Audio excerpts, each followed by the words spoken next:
நீ போய் நேராக வந்து பார்த்தா உனக்கும் நீட்டுக்கும் சம்மந்தமே இல்லை.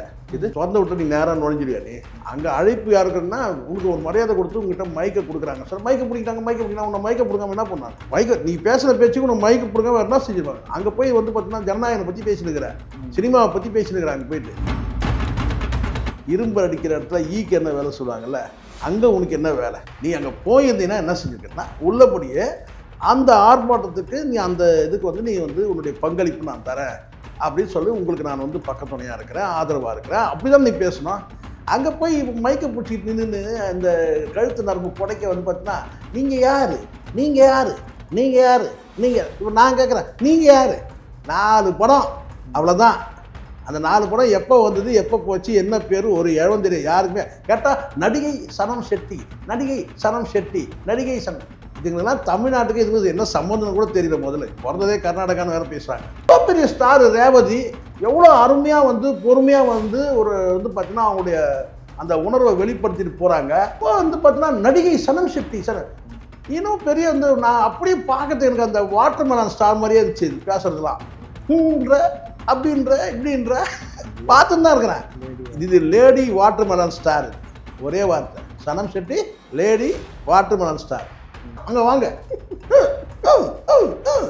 ஏன்னா கருமங்க இதுங்களெல்லாம் வச்சுக்கிட்டு நாட்டில் எவ்வளோ பிரச்சனைகள் இருக்குது. அதுவும் எத்தனை படத்தில் நடிச்சிட்டா ஒரு 5 படம் வந்து ஆஸ்காருக்கு போயிடுச்சு. இந்த மாதிரி நடிச்சு ஒரு 50 படம் வந்து தேசிய விருது நான் அடிச்சதே 4 படம், அதில் 2 படம் வரலன்றாங்க, 2 படம் வந்துதான் வரலையான்னு தெரியலன்றாங்க. இதுதான் உண்மை. சும்மா ஓவர அந்த பிக் பாஸுக்கு போயிட்டு வந்து பண்ணுறது தான் அட்டகாசம் இருக்குது பாருங்க. ஐயோ பிக் பாஸ் கேட்டால் பிக் பாஸ் புகழ், பிக் பாஸே அப்புறம் ஏதாவது அசிங்கமாக சொல்லிடுவோம் பிக் பாஸ் நிகழ்ச்சியை. ஒருத்தர் அந்த பேஜ் அனுப்பிச்சாங்க, கூகுளில் போய் சனம் ஷெட்டி பார்த்தா ஐயோ ஃபுல்லாக கிளாமர், படு கேவலமாக இருக்குது. அந்த ட்ரெஸ் எல்லாம் எடுத்து பாருங்கள். விதியன்னு பார்த்த நேற்றுக்கு வந்து அனுப்பிச்சி விட்டார். அவர் ஃபுல்லாக வந்து பார்த்தீங்கன்னா கூகுளில் போய் இந்த மாதிரி போஸ்ட் கொடுக்குறதுலாம் எடுத்து பார்த்தா வாய்ப்புக்காக இது ஃபுல்லாக வந்து பார்த்தீங்கன்னா கிளாமராக அசிங்கமாக ஆபாசமான வந்து பார்த்தீங்கன்னா வந்து மார்பகங்களையும் அதையும் இதையும் காட்டிட்டு குப்பைன்றது நல்லா தெரிஞ்சிச்சு. எஜுகேஷன் சம்மந்தமே இதுக்கெல்லாம் மழைக்காக கூட பள்ளிக்கூடத்துக்கு பக்கம் ஒதுங்கி இருக்காதுங்க. இதுக்கெல்லாம் யார் நீங்கள் சொல்கிற நடிகை தான் சொல்கிறேன். இந்த சனம் ஷெட்டி எடுத்து பாருங்கள், இன்ஸ்டாலையும் அதுலேயும் இது பாருங்கள், போட்டு ஆடுறாளுங்க. இங்கே வந்துட்டு பார்த்தீங்கன்னா பொதுவாக சொல்கிறேன், அதெல்லாம் கிடையாது. பேசினா ஆடிட்டு அப்புறம் இங்கே வந்து நீட்டுக்கு வந்து நீங்கள் ஆடுறீங்க, டான்ஸ் ஆடுறீங்க இங்கே மைக்கை பிடிச்சின்னு நான் கேட்குறேன். உள்ளபடியே உண்மை தானே? ஆடுற நடிகை தானே நீங்கள். அப்புறம் மைக்கு அட போப்பா. பிரச்சனையே என்னன்னு கேட்டிங்கன்னா உடைய கலையிறாங்கன்றதான் பிரச்சனையாக. நீட்டில் சீரியஸாக பேசிட்டு இருக்கிறேன் நான். அப்புறம் வேறு மாதிரி பேசுவேன்.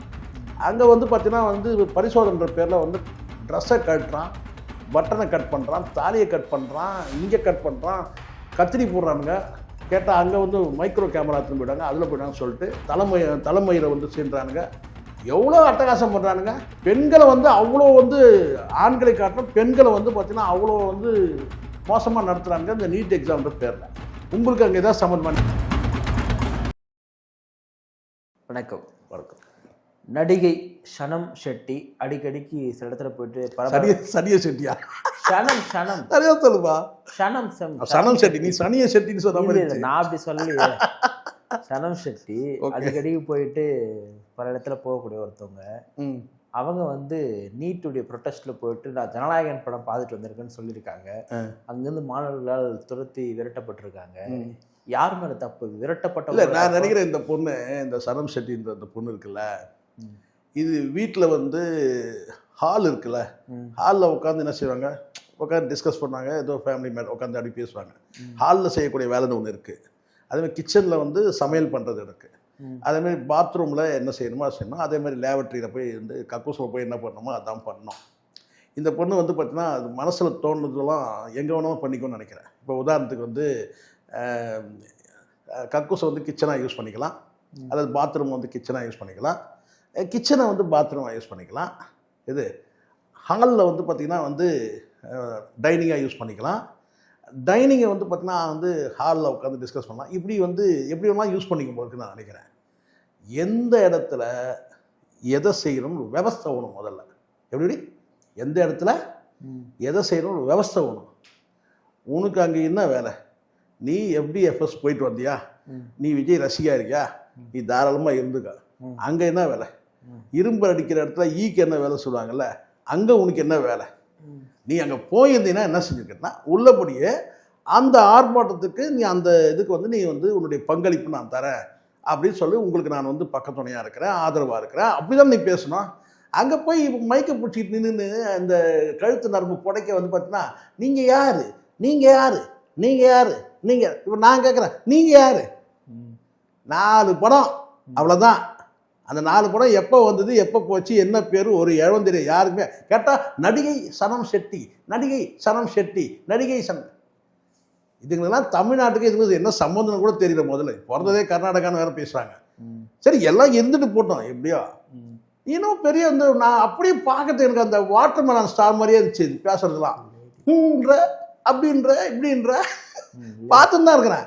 இது லேடி வாட்டர்மெலன் ஸ்டார். இது ஒரே வார்த்தை, Sanam Shetty lady watermelon star, அவ்வளோதான். என்ன இப்போது நீங்கள் அங்கே போகிறீங்க, அங்கே போயிட்டு உங்களுடைய பங்களிப்பு என்ன? நாங்கள் இந்த நீட்டுக்கு வந்து ஆர்ப்பாட்டத்துக்கு என்னுடைய ஆதரவு நான் தரேன். நீ ஆதரவு இல்லைன்னு நீ அங்கே போகவே கூடாது. அங்கே போயிட்டு நீங்கள் வந்து பார்த்தீங்கன்னா தேவையில்லாமல் சும்மா இருக்கிற மனுஷனை கொண்டாந்து இழுத்து விட்றீங்க. அவர் பாட்டுன்னு வந்து ஏற்கனவே ஒரு சர்ச்சை ஓடிட்டு இருக்குது. டெல்லியில் இருக்கிறவங்க பர்பஸாவோ அல்லது வந்து பார்த்திங்கன்னா வந்து ஏதோ ஒரு ரீசனில் வந்து கேட்டால் விஜய் படத்தை வச்சு விஜய் எங்கே மியூசிக். ஏன்னா இந்தியாவில் எவ்வளோ வந்து முதலமைச்சர் இருக்கிறாங்க. பர்பஸாக விஜய் வந்து எடுத்து காட்டி விஜய் ஏன் வரலன்ற ஒரு சர்ச்சையை வந்து ஜந்தர் மந்திலே நடக்குது. இங்கேயும் வந்து நடக்கக்கூடிய அந்த காக்ரோச் ஜனதா பார்ட்டியில் இங்கே வந்து பார்த்தீங்கன்னா விஜய் வந்து மியூசிக் பர்பஸாக சில பேர் பேசுகிறத நம்ம பார்க்குறோம். அது கலாய்க்கிறதுக்காக கூட இருக்கட்டும். ஆனால் ஒரு கட்டத்தை தாண்டி நான் கேட்டால் அவங்கவுங்க அந்த ஆர்ப்பாட்டம் பண்ணுறாங்க, போயிட்டு இருக்குது. அவருடைய வேலையை பார்த்துருக்காரு. அமைச்சர் அவர் அசிங்கப்பட்டார்னு வச்சுங்க. யார்? ராஜ்மோகன். ஏன்னா அமைச்சரை அசிங்கப்படல, அவர் ராஜ்மோகனாக அசிங்கப்பட்டார். அவர் அப்படி தான் சொன்னார். அமைச்சர் அரசியல் என்பதை எல்லாம் விட்டு நான் வந்து ஒரு சாதாரண மனிதனாக, சாதாரண ஒரு தொண்டனாக வந்து நான் பங்கேற்கிறேன்னு தான் அப்போ தான் வந்து பார்த்தீங்கன்னா குரலே கொடுத்தாங்க ஸ்ட்ராங்காக. மெரினாவை கூட்டிகிட்டு நீங்கள் வந்து கதை சொல்கிற வந்திருக்கேன்னு சொல்லிட்டு மெரினான்னு கத்த ஆரம்பித்தாங்க. அவரே ஒரு கட்டத்துக்கு மேலே தப்பிச்சா போதுன்ற போல ஆயிடுச்சு. நீ அங்கே போயிட்டு வந்து உனக்கு இப்போ என்ன உனக்கு நோக்கம், உன்னை ஃபோக்கஸ் பண்ணிக்கணும். இவர் யாருங்க இவங்கன்னு சொல்லிட்டு விஜயே வந்து அப்படியே அண்ணாந்து அதிர்ச்சியில் ஆச்சரியமாக பார்த்து, யாருமா நீ இப்படி கூவுற? முழுக்க சுய விளம்பரம். உன்னை நீ ப்ரொமோட் பண்ணிக்கிற இடமா இது? நான் கேட்குறேன். எத்தனை படத்தில் நடிச்சிட்ட? ஒரு 5 படம் வந்து ஆஸ்காருக்கு போயிடுச்சு இந்த மாதிரி நடிச்சு. ஒரு 50 படம் வந்து தேசிய விருதுக்கு போய் நான் அடிச்சதே 4 படம், அதில் 2 படம் வரலன்றாங்க, 2 படம் வந்துதான் வரலையான்னு தெரியலன்றாங்க. இதுதான் உண்மை. சும்மா ஓவராக அந்த பிக் பாஸுக்கு போயிட்டு வந்து பண்ணுறது தான் அட்டகாசம் இருக்குது பாருங்க. ஐயோ, பிக் பாஸ் கேட்டால் பிக் பாஸ் புகழ், பிக் பாஸே அப்புறம் ஏதாவது அசிங்கமாக சொல்லிடுவோம் பிக் பாஸ் நிகழ்ச்சியை.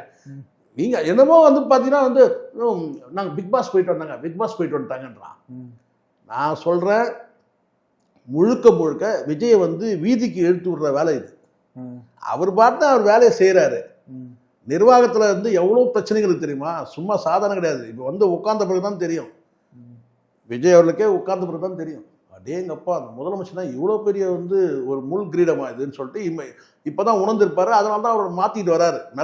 மெல்ல மாற்றிட்டு வராரு. ஒரு பக்கா அரசியல்வாதியாக மாறிட்டு வராரு.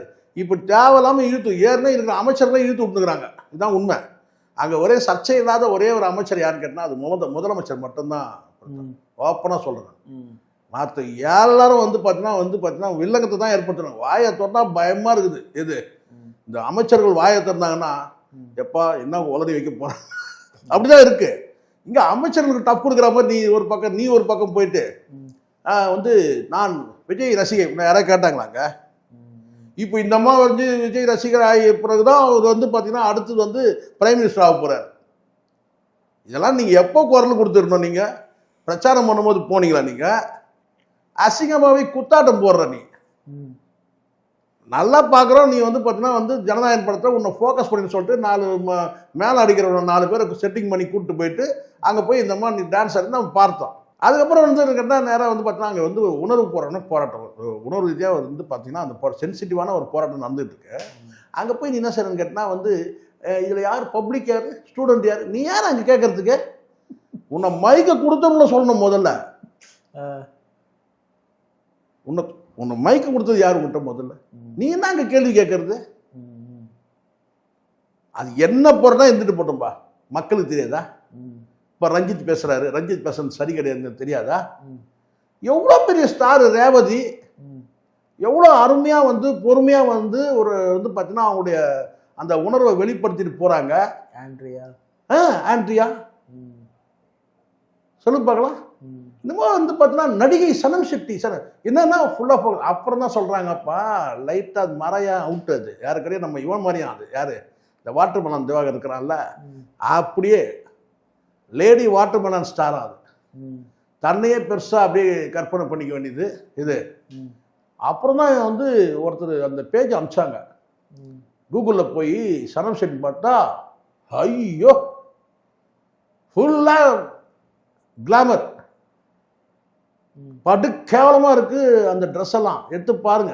விதியேன்னு பார்த்த நேற்றுக்கு வந்து அது அனுப்பிச்சி விட்டார் அவர். ஃபுல்லாக வந்து பார்த்தீங்கன்னா கூகுளில் போய் இந்த மாதிரி போஸ்ட் கொடுக்குறதுலாம் எடுத்து பார்த்தா வாய்ப்புக்காக இது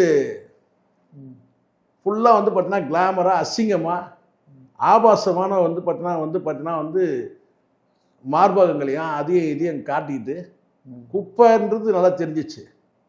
இப்படி தேவையில்லாமல் போய் எதுக்கு வந்து இப்போ வந்து இதில் வர பெரிய காம்படிஷன் இந்த மாதிரி என்னென்னா, த்ரீஷா என்ன எஃப்டிஎஃப்எஸ் போகிறாங்க, நான் போகிறேன் பாரு எஃப்டிஎஃப்எஸ். த்ரீஷாவும் நீங்களும் பாருங்களேன். த்ரீஷாவுக்கு வந்து இப்போ கடுப்பாக இப்போ பெரிய வந்து லிஸ்ட்டே இருக்குது போல இருக்குது. இப்போ வந்து என்னென்னா அவர் பாட்டுன்னு அவர் வேலையை பார்த்து தான் இருக்கிறாரு. ஆனால் இவங்க பண்ணுறது வந்து பார்த்தீங்கன்னா திடீர்னு வனிதா வந்தாங்க. முதல் காதல் தெரியுமா அவனுக்கு? நம்மள முதல் காதல்னா எதுவா? ஃபஸ்ட்டு காதல். அந்த ஃபஸ்ட்டுக்கு ஃபஸ்ட்டா அப்படி போறதா இருக்கு. எது ஃபர்ஸ்ட் நமக்கு ஏற்கனவே இங்க பயங்கர குழப்பம் இல்ல. தமிழ்நாடே அதிர்ந்துற காதல. ஆமா, அது வர தமிழ்நாடே அதிர்ந்துறதா அப்ப புரிஞ்சிச்சு யார சொல்றாங்கன்ட்டு. தமிழ்நாடு இதுக்கு அதிர்மா? ஏன்னா ஃபர்ஸ்ட்னு சொன்னீங்கன்னா இந்த சின்ன பசங்களாம் விளையாடுவாங்க தெரியுமா பிரதர்? தெரியுமா சின்ன பசங்களாம் விளையாடுவாங்கல்ல, அதில் சின்ன பசங்களாம் விளையாடுறது வந்து பார்த்தீங்கன்னா இந்த ஐஸ் பாய்னு சொல்லுவாங்க. ஆமாம், யார் ஃபஸ்ட்டுன்னு கேட்டினா நான் ஃபஸ்ட்டு ஒருத்தர் சொல்லுவாங்க. ஃபஸ்ட்டுன்னு அப்புறம் என்ன அர்த்தம்னா ஃபஸ்ட்டுக்கும் முன்னாடி. அப்போ ஃபஸ்ட்டுக்குன்னு சொல்லிட்டு ஒரு 10 ஃபஸ்ட்டு போடணும். அப்போ தான் இதில் எங்கே தமிழ்நாடு அதிரக்கூடியவர் இருக்கிறாருன்னு தெரியும். பார்த்தீங்களா, ஒரு முதலமைச்சர்னா எவ்வளோ சிக்கல் இருக்கு பாருங்க. ஒரு நடிகர் முதலமைச்சர்னா எல்லாரும் இலக்காரமாக நினைக்கிறீங்க, அவர் நடிகர் தானே. ஆனால் ஒரு நடிகர் முதலமைச்சர்னா எவ்வளோ சிக்கல் இருக்கு பாருங்க. இது அப்படி இப்படி போனது வந்துட்டு போனது. நான் சொல்றது படத்தில் நடிக்க சொல்கிறேன். எல்லாம் வந்து பார்த்தீங்கன்னா லிஸ்ட்டு போட ஆரம்பிச்சிட்டாங்க. அவர் யார் தெரியல, அவரு என்னையே அப்படின்னு எவ்வளோ சிக்கல் இருக்கு பாருங்க. ஒரு நடிகர் வந்து அரசியலுக்கு வந்தால் இவ்வளோத்தையும் அனுபவிக்க வேண்டியதாக இருக்குது. பெரிய லிஸ்ட்டு. இப்போ அந்த லிஸ்ட்டில் இந்த அம்மா வராங்க. போகிற போக த்ரீஷாவை கீழே தள்ளுவாங்கன்னு நினைக்கிறேன். இல்லை அப்படி தானே இருக்கு.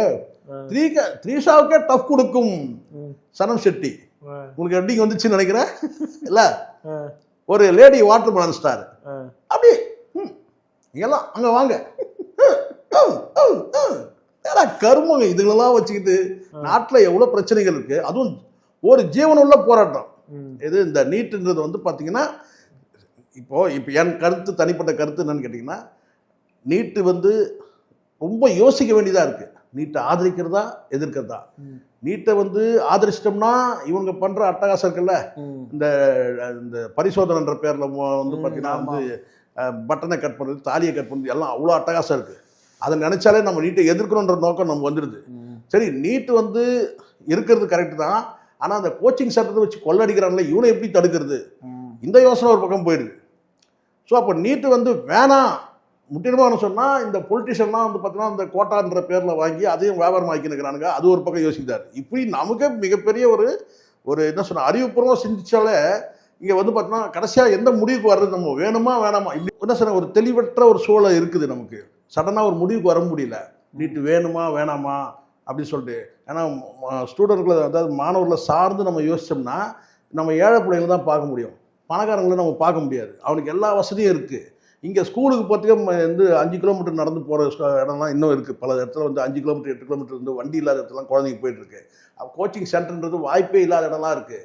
பெரிய நம்ம நகர்ப்புறத்தில் வாழ்கிறோம், பெரிய சொகுசாக வாழ்ந்துட்டு சிட்டியில் அப்படின்னு நம்ம சொல்ல முடியும். இப்படி ஒரு குழப்பம் இருக்குது. ஏற்கிறதா எதிர்க்கிறதான்றது மிகப்பெரிய சாதாரண விஷயம் கிடையாது. நம்ம வந்து பார்த்தோன்னா ஒவ்வொரு இண்டிவிஜுவலுக்கும் ஒரு தனித்தனி சிந்தனை இருக்குது. பலரும் ஒரு கருத்து இப்படி கூட இருக்குது. என்னென்னு கேட்டிங்கன்னா வந்து மெத்த படித்த ஃபேமிலியில் இருக்கிறவங்க வந்து இதை வந்து ஒரு பொருட்டாகவே எடுத்துக்கவே இல்லை. நீட்டுன்றது வேணுமா வேணாமா இல்லை. ஏன்னா அவனுக்கு வசதி வாய்ப்பு இருக்குது, அவன் வந்து அதை பற்றினா அதை வந்து என்ஜாய் பண்ணிக்கிறான், அடிப்படுறான். ஏழை பிள்ளைங்களுக்கு தான் வந்து பார்த்திங்கன்னா வந்து வேணுமா வேணாமான்றது ஒரு குழப்பம் இருக்குது. இதில் இன்னும் அரசியல்வாதிகள் போட்டு உள்ள நுழைஞ்சி இன்னும் கொஞ்சம் குழப்புறாங்க. இதெல்லாம் நிறைய இருக்குது. நம்ம நிறைய பெரிய விஷயம் இந்த நீட்டுன்றது தான். நீ போய் நேராக வந்து பார்த்தீங்கன்னா உனக்கும் நீட்டுக்கும் சம்மந்தமே இல்லை. இது நீ நீட்டாக போயிட்டு நீட்டை வந்து பற்றி நான் வந்து சொல்கிறேன்னா நீ யார் நீ யார் நீ யாருன்னு சொல்லி அங்கே போய் அந்த கொச்சப்படுத்துறதுன்னு ஒன்று இருக்குல்ல, அது வந்து பார்த்தீங்கன்னா அது வந்து தப்பான விஷயம். உன்னை கூப்பிட்டாங்களா முதல்ல யாராச்சும்? திறந்து விட்டு நீ நேராக நுழைஞ்சிருவியா நீ? அங்கே அழைப்பு யாருக்குன்னா உனக்கு ஒரு மரியாதை கொடுத்து உங்ககிட்ட மைக்கை கொடுக்குறாங்க. சார் மைக்கை பிடிக்கிட்டாங்க உன்னை மைக்கை பிடிக்காம என்ன பண்ணாங்க? மைக்கை நீ பேசுகிற பேச்சுக்கு உன்னை மைக்கை பிடிக்காம என்ன செஞ்சிருவாங்க? அங்கே போய் வந்து பார்த்தீங்கன்னா ஜனநாயகனை பற்றி பேசினுக்கிற, சினிமாவை பற்றி பேசினுக்கிற அங்கே போயிட்டு, அது தப்பான விஷயம். அதனால் இதெல்லாம் வந்து இப்போ இது போன்ற நபர்கள் என்ன செய்கிறாங்க, நோக்கம் என்னென்னா தங்களை ப்ரொமோட் பண்ணிக்கணும். இன்னொன்று கேட்குறேன், இப்போ காஞ்சனா படத்துலலாம் லாரன்ஸ் அவர்களுக்கு அந்நியன் நடிப்பாங்கல்ல ஒருத்தவங்க, ஆமாம், அவங்க பார்த்தீங்கன்னா நீட்டுடைய கோச்சிங் சென்டர் ஆடுக்கு வந்து நடிக்கிறாங்க, நீட் போராட்டத்தில் போய் பங்கெடுக்கிறாங்க. அதுதான் நிறைய இருக்குப்பா அந்த மாதிரி. நான் தான் சொல்கிறேன், இதுங்கெல்லாம் வேடதாரிகள்ன்ற நான் தான் சொல்கிறேன். இப்போ நான் தெளிவாக சொல்கிறேன், நீட்டு வேணுன்றதோ வேணான்றதோ மிகப்பெரிய வந்து யோசிக்க வேண்டிய பல விஷயங்கள் இருக்குது, ஆய்வு செய்ய வேண்டிய பல விஷயங்கள் இருக்குது. இப்போ நான் கேட்குறேன், அங்கேயே வந்து பார்த்தீங்கன்னா நீட்டை வந்து பார்த்தீங்கன்னா ஏற்றுக்கிறாங்க, அது உள்ள குளறுபடிகள் தான் வந்து இங்கே வந்து பார்த்தீங்கன்னா தமிழ்நாட்டில் நீட்டு வேணாங்கிறாங்க. அதுக்கு பின்னாடி சில அரசியல் இருக்குது, சும்மாலாம் நம்ம போகிற போக்கெல்லாம் பேசிட முடியாது. இவங்க நீட்டை முற்றிலுமாக வேணான்னு வந்து பார்த்தீங்கன்னா வந்து சொல்கிறதுலையும் அதில் உள்ள வந்து பார்த்தீங்கன்னா உள்குத்து இருக்குது. அதில் என்ன அது வந்து காலேஜுகள் வந்து பார்த்தீங்கன்னா வியாபாரம் ஆயிடுச்சு, அரசியல்வாதிகளுக்கு கோட்டான்னு ஒன்று இருக்குது. இதில் வந்து பார்த்தீங்கன்னா வந்து அல்லல் படுறது யாருன்னு கேட்டால் ஏழை எளிய வந்து பிள்ளைகள் தான், சரிங்களா? அவங்க உளவியலாகவே வந்து பார்த்தீங்கன்னா இதனால் என்ன செய்கிறான், பெரிய பெரிய கோச்சிங் சென்டரில் போய் அவனால் 5 லட்சம் 10 லட்சம் வந்து பணம் கட்ட முடியாது. அப்போது அவங்களுக்கு அந்த வாய்ப்பு இல்லைன்னு போது பார்த்தீங்கன்னா உளவியலாக அவன் என்ன செய்கிறான்னு கேட்டால் வந்து ஒரு செட்பேக் தான் உண்மை. நான் நிறைய பேச வேண்டியது இருக்குது. இப்போ இது போன்ற நபர்கள் வந்து பார்த்தீங்கன்னா வந்து ஒருத்தர் சொல்லியா ஒரு சுப்ரீம் ஸ்டாரு ரம்மி வந்து விளையாடுங்கன்னு சொல்லிட்டுன்னா ரம்மியை வந்து தடை செய்ய சொல்லுங்கள், நான் நடிக்காத விட்டுறேன். ஆமாம், அந்த மாதிரி கதை தான் இதெல்லாம். நீ நீட் கோச்சிங் சென்டர் போய் இப்போ புரியுதுங்களா? இதுங்கெல்லாம் வந்து என்னென்னா கவன ஈர்ப்பு. இதெல்லாம் உள்ளபடியே இதுங்களுக்கு வந்து பார்த்தீங்கன்னா நீட்டுக்கு அதுக்கும் சம்பந்தமா? நீங்கள் சொன்னீங்கல்ல அந்த நடிகை வந்து தேவதர்ஷினின்னு நினைக்கிறேன். ஆமாம், என்ன அந்த நடிகை வந்து பார்த்தீங்கன்னா அவங்க மகளை வந்து ஒரு ப்ரோக்ராம் கூப்பிட்டு போகிறாங்க. என்ன ஒரு ட்ரெஸ் காஸ்டியூம் தெரியுமா? போய் பார்த்துங்க, நீங்களே போய் பார்த்துங்க. நீட்டுக்கும் அவங்களுக்கு சம்மந்தம் என்னங்க? இங்கே ஏழை குழந்தைங்க அனிதா மாதிரி குழந்தைய பாருங்க, அதுங்கெல்லாம் எவ்வளோ கஷ்டப்படுதுங்க. எஜுகேஷன் சம்மந்தமே இதுக்கெல்லாம் மழைக்கா கூட பள்ளிக்கூடத்து பக்கம் ஒதுக்கி இருக்காதுங்க. இதுக்கெல்லாம் யார் நீங்கள் சொல்கிற நடிகை தான் சொல்கிறேன். இந்த சனம் செட்டி எடுத்து பாருங்க, இன்ஸ்டாலையும் அதுலேயும் இது பாருங்க, போட்டு ஆடுறாளுங்க. இங்கே வந்துட்டு பார்த்தீங்கன்னா பொதுவாக சொல்கிறேன், அதெல்லாம் கிடையாது, பேசினா ஆடிட்டு அப்புறம் இங்கே வந்து நீட்டுக்கு வந்து நீங்கள் ஆடுறீங்க, டான்ஸ் ஆடுறீங்க இங்கே மைக்கை பிடிச்சின்னு நான் கேட்குறேன். உள்ளபடியே உண்மை தானே? ஆடுற நடிகை தானே நீங்கள். அப்புறம் மைக்கு அட போப்பா சோம்மா மைக்கை பிடிச்சின்னு வந்து இங்கே என்ன டான்ஸ் ஆடுறீங்க நீங்கள் நான் கேட்குறேன். இது உணர்வுபூர்வமாக போராட்டம். இதுனா உடைய அவிழ்க்கிற போராட்டம். பிரச்சனையே என்னன்னு கேட்டிங்கன்னா உடைய கலையிறாங்கன்றது தான் பிரச்சனையாக. நீட்டில் சீரியஸாக பேசிட்டு இருக்கிறேன் நான். அப்புறம் வேறு மாதிரி பேசுவேன். அங்கே வந்து பார்த்தீங்கன்னா வந்து பரிசோதனைன்ற பேரில் வந்து ட்ரெஸ்ஸை கட்டுறான், பட்டனை கட் பண்ணுறான், தாலியை கட் பண்ணுறான், இங்கே கட் பண்ணுறான், கத்திரி போடுறானுங்க. கேட்டால் அங்கே வந்து மைக்ரோ கேமரா எடுத்துன்னு போயிட்டாங்க, அதில் போயிட்டாங்க சொல்லிட்டு தலைமையில் வந்து சென்றானுங்க.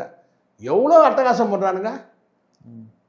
பெண்களை வந்து அவ்வளோ வந்து ஆண்களை காட்டிலும் பெண்களை வந்து பார்த்தீங்கன்னா அவ்வளோ வந்து மோசமாக நடத்துகிறாங்க இந்த நீட் எக்ஸாம்ன்ற பேரில்.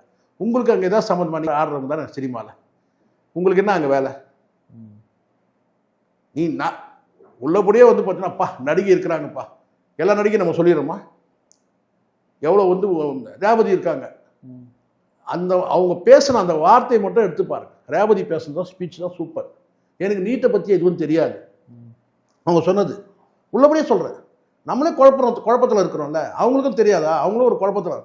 எனக்கு நீட்டை பற்றி எதுவும் தெரியாது, ஆனால் அங்கே நடக்கிற அந்த ப்ரொட்டஸ்ட்டில் வந்து அங்கே காவல்துறையும் அந்த இராணுவம் அந்த அந்த பாதுகாப்பு படையும் அவங்கள நடத்துகிற அந்த விதம், அடிக்க வந்து பார்த்திங்கன்னா அவங்க வந்து தாங்கிக்கு நிற்கிறது, அவ்வளோ வந்து அங்கே டார்ச்சர் சித்திரவதை நடக்குது. அதை பற்றி நீ வந்து பார்த்தீங்கன்னா ஏதாவது பேசுறது தகுதி இருக்கா? அவங்க வந்து பேசுகிறாங்க, அவங்களும் நடிகை தான், ரேவதி நடிகை தான். ஆனால் அவங்க வந்து அந்த பேசுறதுன்னு எப்படி இருக்கு? நீ வந்து ஒன்று ஆதரவு இருந்தால் வா, எதிர்ப்பு தான் நீ ஏன் அங்கே வர? அங்கே போய் இருக்கிறவங்கள பரிசோதனை பண்ணுறதுக்கு உன்னை யார் கூப்பிட்டாங்க? உனக்கு என்ன தகுதி இருக்கு? நான் கேட்குறேன், உனக்கு என்ன தகுதி இருக்கு? ஆடைகளை களையிறாங்கன்றது தான் பெரிய பிரச்சனையாக அங்கே பெண் குழந்தைகளுக்கு. இந்த நீட் எக்ஸாமில் ட்ரெஸ்ஸை தொடலாமா நீங்கள்? கேட்டால் அந்த பட்டனை கட் பண்ணுறான், அதை கட் பண்ணுறான், அது பண்ணால் எல்லாத்தையும். அதுக்காக நான் நிர்வாணமாக போய் எழுத முடியாது எக்ஸாமு? அநியாயமாக இல்லை இது? ஒரு எக்ஸாம் போய் நிர்வாணமாக எழுத முடியுமா சார்? அதை பற்றி பேச துப்பு இருக்கு உனக்கு?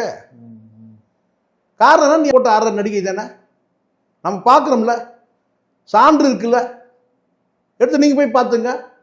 இன்ஸ்டாவில் போய் பாருங்கள், வந்து கூகுளில் போய் பாருங்கள். உனக்கு என்ன தகுதி இருக்குது? அங்கே போய் பத்தாத்துக்கு சீஃப் மினிஸ்டர் இழுக்கிறார். என்னன்னு கேட்டால், நான் வந்து எஃப்டிஎஃப் அவர் சொன்னார் அதை போய் பேச சொல்லி. இப்போ தேவையில்லாமல் இழுத்து வருது. இப்போ உனக்கு என்ன? நீ வந்து ப்ரொமோட் பண்ணிக்கணும், உன்னை நீ ஃபோக்கஸ் ஆகணும், முதலமைச்சர் கவனத்தை இழுக்கணும். தமிழ்நாடு வந்து பார்த்தீங்கன்னா யாருங்க இந்த சனம் ஷெட்டி, யாருங்க சனம் ஷெட்டி, சனம் ஷெட்டி. அதான் நேற்று கூட கேட்டான், சனம் ஷெட்டி, சனியா ஷெட்டின்னு சொல்லிங்க, சனம் ஷெட்டி சொல்லிங்க. ஆட்சியில் அதிகாரத்தில் இருக்கிறவங்களுக்கு தேவையில்லாமல் ஒரு இன்னல் சிக்கல் தானே இது. அவங்க வேலையை பார்த்துன்னு இருக்கிறாங்க. ஏற்கனவே இங்கே ஒரு பிரச்சனைகள் இருக்குது. இந்த இவங்கெல்லாம் எஃப்டிஎஃப்எஸ் போலன்னு அவர் வந்து ஏங்கினார். யார் நீங்கள்லாம் கொஞ்சம் எஃப்டிஎஃப்எஸ் போயிட்டு நீங்கள் கொஞ்சம் படத்தை வந்து ப்ரொமோட் பண்ணுங்கன்னு சொன்னாரா? அவருக்கே தெரியும் அந்த படம் வந்து பெருசாக போகாதுன்னு. ஏன்னா ஆல்ரெடி அது வந்து லீக் ஆயிடுச்சு. இருந்தாலும் அந்த படம் வந்து பார்த்தீங்கன்னா ஒரு ட்ரீம் ஃபில்ம்ன்றதுனால அதை ரிலீஸ் பண்ணி தான் அவனை தேட்டரில் ரிலீஸ் பண்ணாங்க. படமும் கடைசியாக வந்து அதுக்கு வந்து கத்திரி நிறைய போட்டால் கோர்வை போயிடும். ரீசன் அது. சில பேர் என்கிட்ட சொன்னாங்க, நான் சார் காட்டு மொக்க படம்னு சொன்னீங்களே சார், சார் இதெல்லாம் நடந்தது சார், இதெல்லாம் எனக்கு தெரியும் சார், நீங்கள் சொல்ல வேண்டியதே இல்லை. ஆனால் இருக்கிற திரை விமர்சனம் தான் வெளிப்படையாக நான் பேசுவேன். படம் நல்லா இருக்குன்னு சொல்லிட்டு நான் வந்து என்ன திருப்தி பண்ணிக்கின்னு அதுக்கப்புறம் ஆடியன்ஸை வந்து நம்ம ஏமாற்றக்கூடாது. படம் பல இடங்களில் கத்திரி போடும்போது அது கோர்வை வராது. எப்படி வரும்? இவங்க படத்தை வந்து எடுத்துருக்காங்க, ஒரு 3.25 மணி நேரம் படத்தை எடுத்துட்டு அதை வந்து ஒரு 20 நிமிஷம் படத்தை கட் பண்ணுங்க, அங்கேயும் இங்கேயும் அப்படி இப்படி கட் பண்ணால் அது வந்து கோர்வை வராது. ரெண்டாவது கதையே வந்து பார்த்தீங்கன்னா அடிப்படையில் தப்பு. நானே பேசும்போது சொன்னேன். அப்போ எப்படி எடுத்துருக்கணும்னு நினைக்கிறீங்க? ஒன்றுமே வேணாம் சார், கேப்டன் விஜயகாந்த் நடித்த ரமணா படம் மாதிரி ஒரு படம் கொடுத்துருந்தாருன்னா செம்மையாக இருந்திருக்கும். வாழ்க்கையில் அப்படியே நிரந்தரம் நின்றுட்டுருக்கோம். அப்படியே ரமணா மாதிரி ஒரு படம் கொடுத்துருக்கணும். அப்படி கொடுத்தா நின்று கடைசி கிளைமேக்ஸை விட அவர் வந்து சாகர மாதிரி. பல்லாண்டு வாழ்க்கைன்னு ஒரு படம் இருக்குது, எம்ஜிஆர் படம், எடுத்து பாருங்க. எம்ஜிஆர் இறந்து போகிற மாதிரி சீன். பெரும்பாலும் எம்ஜிஆர் இறந்து போகிற மாதிரி படங்கள் எடுக்க மாட்டாங்க. ஆனால் எம்ஜிஆர் வந்து இறந்து போயிட்டார். ஒரு 5 கிரிமினலோ 6 கிரிமினலோ வந்து பார்த்தீங்கன்னா வந்து ஜெயிலேருந்து கொண்டு வந்து அவங்கள வந்து உழைக்க வைப்பார். படம் தான் பல்லாண்டு வாழ்க்கை படம் பேர். ஒன்றே குலம் ஒருவனே பாட்டு கூட இருக்கு, அந்த பாட்டு இருக்கு. அப்போ கடைசியாக வந்து அவர் இறந்துருவார். அந்த கிரிமினல்கள்லாம் தெரிஞ்சிருவாங்க, அவங்களாம் அழுவாங்க எம்ஜிஆருடைய அந்த இதை பார்த்து. ஸோ அந்த மாதிரி வந்து ஒரே ஒரு லைன் ஸ்டோரி எடுத்து முடிச்சிருந்தாருனா கூட நல்லா இருந்தது. ஸோ படத்தில் கதாநாயகி இருந்துருக்கக்கூடாது, குத்தாட்டம் போடுறாரோ போடலையோ இருந்துருக்கூடாது. சும்மா வந்து பார்த்தீங்கன்னா செல்ஃப் ப்ரொமோஷன் மாதிரி வந்து பார்த்தீங்கன்னா வந்து உங்கள் விஜய் அந்த இந்த பாட்டு இருக்குல்ல, அந்த மாதிரி ஏதோ இந்த ஸோ இது எல்லாம் வந்து ஒரு திகட்டுற மாதிரி ஆயிடுச்சு படமே. படத்தை வந்து பார்த்தீங்கன்னா வேறு மாதிரி கொடுத்துருந்தோம். கடைசி படம் போது பார்த்தீங்கன்னா வந்து அது தேர்தல் நேரத்தில் ரிலீஸ் ஆகிருந்தனா கூட பார்த்தீங்கன்னா சர்ச்சையே இல்லாமல் போய் ரிலீஸ் ஆகிருந்தா கூட பார்த்தீங்கன்னா மக்கள் கொண்டாடி இருப்பாங்க. ஏன்னா வந்து அதில் ஏசிஎஃப்னு ஒரு ஃபோர்ஸு, ஆன்டி கரப்ஷன் ஃபோர்ஸ்னு ஒரு இது. ஸோ அந்த மாதிரி ஒரு கதை அமைச்சிருந்தாங்க, நல்லா போயிருக்கோம். நான் சொன்னேன் அது இங்கே ராங் கைடன்ஸ் தான். இது எல்லாம் பூஸ்ட் பண்ணி மண்டையில் ஏற்றிட்டீங்க. தலைவரே நீங்கள் யார் தெரியல அப்படின்னு சொல்லிட்டு கூட இருக்கவங்களாம் சேர்ந்து குஷியானது அவன் இருக்கிற மொத்தம் இருக்கிறவங்க கூட இருக்கவங்களாம் சேர்ந்து மண்டையில் ஏற்றி விட்டாங்க. ஏன்னா விஜய் வந்து படம், விஜய் படம் நான் தான் சொல்கிறேன், குடும்பத்தோடு போய் பார்த்தாங்க நேற்று எங்கள் வீட்டில் கூட கேட்டேன், படம் நல்லா இருக்கு அப்படின்னா, நல்லா இருக்கு அப்படின்னா, நல்லா இல்லைன்னு சொல்ல முடியல, பரவாயில்ல அப்படின்ற மாதிரி ஆயிடுச்சு. விஜய் படம் அப்படி சொல்ல மாட்டாங்க. ஸோ அதனால் இருக்கிறத நம்ம சொல்லிட்டோம். இதில் நீங்கள் என்ன போய் தனியாக வேறு வந்து ப்ரொமோட் பண்ணுறது? உங்களால் தான் இவ்வளோ பிரச்சனையே. அதுவும் இந்த அம்மா கூலிங் கிளாஸை போட்டுக்கிட்டு எஃப்டிஎஃப்எஸ் இந்த அம்மா, ஏன்னா இந்த படமே பார்க்கலையா, ஜனநாயகனே பார்க்கலையா. ஏற்கனவே இருக்கிற தொல்லையை போது இது நடுவில் ஒரு ஒரு அட்வர்டைஸ்மெண்ட் மாதிரி இது சனம் ஷெட்டி இருக்கிற பெருந்தொல்லையாக அங்கே வந்து பார்த்தீங்கன்னா இங்கே வந்து பிரச்சனையாகிட்டு இருக்கு. இதில் இந்த மாதிரி நான் FDFS போனேன், நான் விஜய் சாரோட நான் ரசிகை, நான் உன்னை யாராவது கேட்டாங்களாங்க? ஸோ தப்பான விஷயம் இது வந்து பார்த்தீங்கன்னா விஜய்க்கு தான் இதனால் வந்து ஒரு ஒரு அவப்பேர் தேவையில்லாமல். உங்களை யாரும் நீங்கள் உங்கள் வேலையை பார்த்துருந்தாலும் அவங்க வேலையை பார்த்துட்டு போயிருப்பாங்க. இனி நிர்வாகத்தில் வந்து ஸ்ட்ராங்காக நிற்கணும். மக்கள் வந்து பார்த்தீங்கன்னா வந்து எல்லாம் முடிச்சாச்சு, இதெல்லாம் வந்து முன்னாடி நடந்துருக்கணும். இதெல்லாம் இந்த விளம்பரம்லாம் முன்னாடி பண்ணிங்கன்னா உங்களுக்கும் ஒரு விளம்பரம் கிடச்சிருக்கும். நீங்களும் வந்து ஜெயிக்கிற வரைக்கும் இதுங்கெல்லாம் வாயை மூடிட்டு இருந்துதுங்க, இதுங்கெல்லாம் இருக்கிற இடம் தெரியாமல் இருந்துங்க, இதுங்கெல்லாம் ஜெயிச்ச பிறகு சீன் ஓட்டுதுங்க, அவ்வளோதான். நன்றி.